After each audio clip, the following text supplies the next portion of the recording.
Hello friends, welcome to my YouTube channel. So today in this video, I am going to show you how to change the wallpaper on this device. For this, simply go to settings. Now scroll down. Here you can see the option wallpaper and style. Tap on this one. Then here you can see the option change wallpapers. Tap on this one. Okay, so here you can see lots of wallpaper. These are the featured wallpaper, and you can also select the wallpaper from your gallery, and you can create the wallpaper using AI here, and you can set the graphical wallpaper, color wallpaper, and also you can apply the wallpaper services on your lock screen also. Okay, so from here you have to select the your wallpaper. So here I'm going to select this one.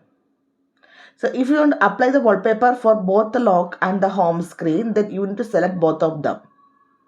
And after this one, tap on next. Here you can see how this wallpaper looks on your device.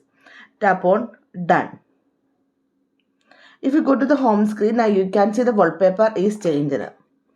And on your lock screen also, you can see the wallpaper is changed.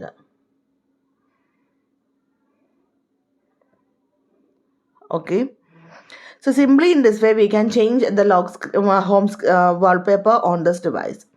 So hope you guys enjoyed this video. Thank you for watching. Thank you. Bye bye.